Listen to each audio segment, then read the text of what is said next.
ตะกล้องมาสวยข่าวให้ทุกคนเอ้ยตะกล้องมาอยู่เฮือนว่าพวง1 มื้อทุกคนวันนี้เพิ่นทำการสวยเขาเนาะทุกคนเนาะล้างถ้วยแล้วก็จะให้เพิ่นเฮ็ดกินแล้วก็ให้เพิ่นเมื่อแล้วบัดนี้โอ้ทรงสิได้กินอยู่บ่ปนมะเขือนี่เนาะมันบ่ติดบ่ถ้าได้มันลุกเลยปนมะเขือทุกคนนี่อีช่างอีกแล้วฮะอีกแล้วทุกคนเอ้ยมันเศร้าเอง25 ดอกอยู่ดีๆนะอีนายอยู่ดีๆนะไปเลยจัดไปเลยนะ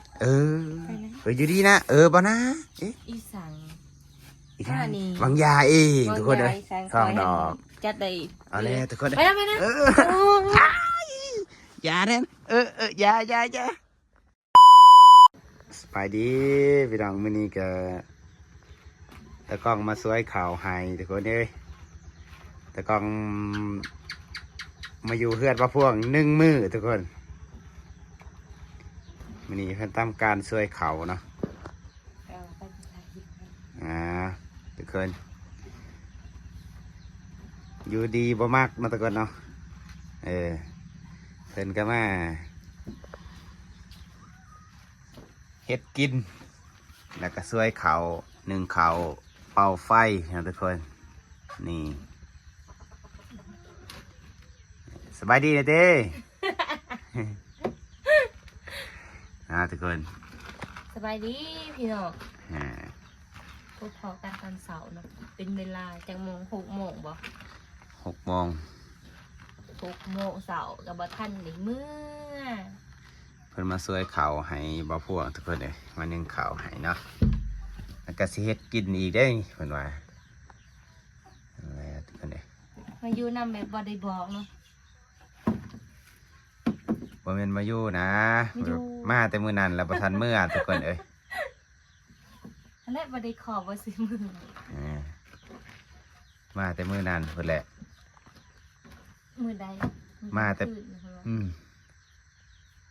จักมื้อนึงเนาะเพิ่นก็มาอยู่ค้างคืนเฮือนบ่พวงคืนนึงทุกคนเอ้ยเพราะว่าฝนตกเพิ่นว่ามันเป็นมื้อทุกคนเอ้ยมื้อแรกก็ฝนตกอีกมื้อนี้ให้เพิ่นเมื่อแล้วจังได๋ให้เมื่อแล้วจังได๋เมื่อจังได๋เสาร์นี้ก็3 เสาร์ให้อยู่แล้วอะไรทุกคนตะกล้องนี่ยากแต่3 เสาเด้อทุกคนเด้อตะกล้องนี่เด้อ3 เสาแล้วมันบ่ขี้คร้านหั่นนะ3 เสาแล้วมันดุหั่นนะบอกให้ไปยาบอกใช้ว่าล้างถ้วยให้ล้างเลยเจ้าได้กินแล้วบ่ล้างเด้อทุกคนเลยต้องซื้อสไลด์ไหมเนาะ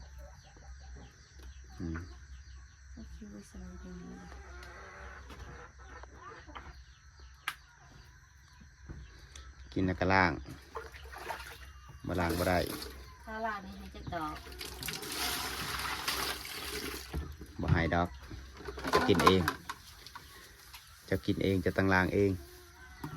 บ่มีค่าตอบแทนไปใส่มื้อนี้ออกให้คือเก่าออกให้บ่ออกไปหยังนี่เสียหญ้าออกคือเดียวบ่ให้จะไปซอยอีสานให้ไปซอยเจ้ามาแล้วไปซอยคอยจะไปซอยเมียคือบ่ทันมาบ่เมียยังคาเวียกดำนาทันแล้วดำนาเนาะโดนเนาะเป็นสิเขาเป็น2 เดือนโดนเนาะไปจอบเมียนสิคอยอยู่กับโดไปจอบเลยคอยอยู่เลย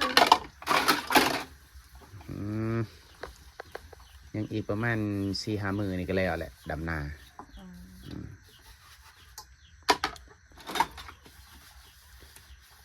ทุกคนให้เพิ่นล้างถ้วยเดี๋ยวสิถามเรื่องราวว่าเป็นจังไดถามอีหยังเลยนี่ตอนนี้มาล้างถ้วยก่อนให้ล้างถ้วยก่อนทุกคนเด้อกินเองเฮ็ดเองต้องล้างเองบ่พวงไปกินเนาะทุกคนเนาะบุ้ง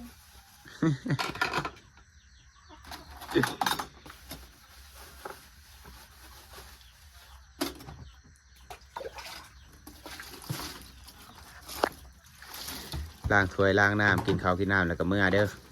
เมื่ออีฉัน เมื่อแล้ว พาซิซี่เนี่ยให้นี่ เสียหญ้าอีก เออ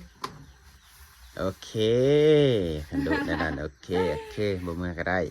ขันเจ้าจะ วอลได้ เสีย หัน หญ้า ว่าโอเคโอ้ เอาเจะเองว่าสิล้างถ้วยแล้วก็สิเสียหญ้าให้ก็โอเค คือว่า เสียหญ้าเดินบ้านบ่พวงนะทุกคนเนาะเพราะว่า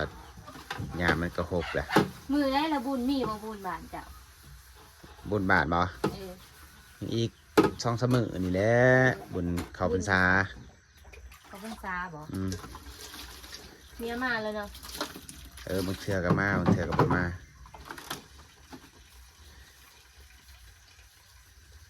คอยก็มาอีกเนาะ จะสิมาบ่บุญ มาแล้ว มาเบิ่งฮีตของประเพณีบ้านเฮามันสิเป็นจังไดอ้าวคือบ่ทางบ้านเจ้า จักเลยเขาไปทันมาเถื่อ มาเบิ่งน่าจะเกินเนาะเบิ่งฮีตของบ้านบ่พวงสิเป็นจังไดคือบ่บ้านตะกล่องนะทุกคน ค่าล้างถ้วยนี่หอมแก้ม1 บาทเด้อ บ่ได้ ทั้งบ่ได้ บ่ บ่ได้ ยานเมียหาย ไผหาย านเมียเคยหาย สิหยาดิฉันทำเมีย ยานแล้วเว้ยเมียเว้ย คอยเห็นคือหยาดเมียคอยยังมาฮะ เจ้า คือขอบจุดดีเลย บางยากับแม่มันโทรนำเลยทุกคนเอ้ย ว่ามือได้สิมือไปแต่วานนี่ไปแต่มือสื่นผมเพชรมือบอกเพิ่นในเด้อเพิ่นว่า ให้เมื่อวะ ให้มือทุกคนเอ้ยลูกสาวเดียวสันทุกคนมาหาบ่าวพวง มาแล้วก็ค้างคืนมาแล้วบ่ยกมือทุกคนเอ้ยตายแล้วเนี่ยนี่ มาขออยู่นี่ ตายแล้วเนี่ยนี่ทุกคน มาขออยู่เรื่อยว่ะ มาช่วยโอกาสตอนเมียบ่พวงบ่อยู่เด้อทุกคนตะกล่อง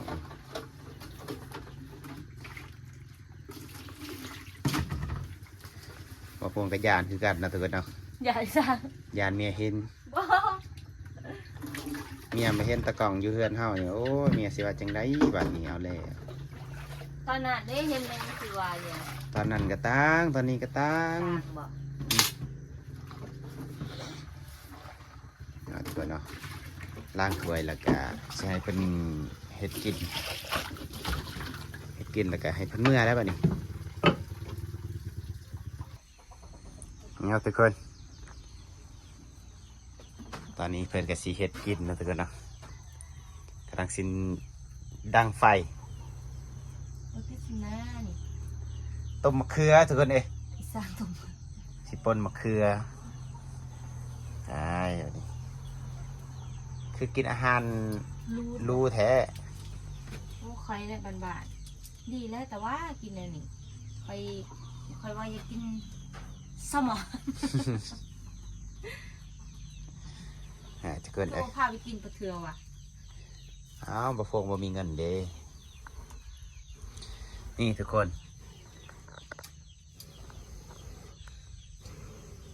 ตะกล่อง กินได้บ่ตะกล่องจอน ได้คือกัน คิดว่ากินบ่ได้ดอกอ้าว คอยก็อยู่ก็ได้แล้วในนี้บอก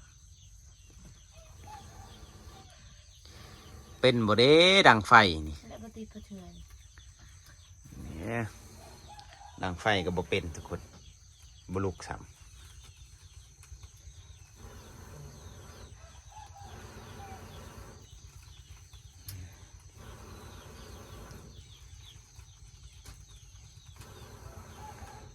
เจ้าไปใส่คืนหนีบ่คือว่ามาดึกแท้ โอ้ไปใส่หมอง ใส่หม้องใส่หม้องคือมากินปนมะเขือบ่ดูรักไปหาเมียบ่ บ่ไปดอกมันไกล ใช่ อืม เข้าใจบ่ไม่ อยู่ใน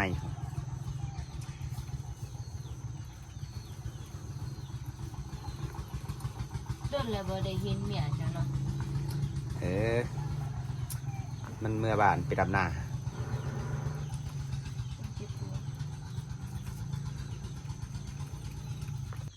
โอ้ทรงสิได้กินอยู่บ่ปนมะเขือนี่เนาะ มันมาติดบ่ถ้าได้มันลุกเลย ปนมะเขือทุกคนนี่อีช่างอีกแล้วฮะเอาอีกแล้วทุกคนเอ้ยมังเศร้าเองสหาดอก โอ้โห มาหอดดิ ทุกคนเอ้ย ไป นี่ ดิ คออีกแล้ว ไป คอเนี่ยบ่คอมาคอดอกอีกแล้วทุกคน สองด เอ้ อย กเนาะคอสองดอกพอดีตัวเบิ้งออกมายังออกพอดีตัวนี้ซุกเฮากะเล่พี่ เออ มาเต็มกินอีก บอกไปเลยนะนี่เศร้านะบอกไปเลยนะทุกคนเอ้ย พอดีของกิน มานะ สุก อยู่ดีๆนะอีนายนี่ ฮะ อยู่ดีๆนะ ไปเลยจัดไปเลยนะ เออ ไปเลย อยู่ดีนะบ่นะเอ๊ะ อีสัง อีกแล้ว นี่ วางยาเองทุกคนเลย สัง สองดอก จัดได้ เอาเลยทุกคน ไปนะไปนะ อย่าเด่นอย่า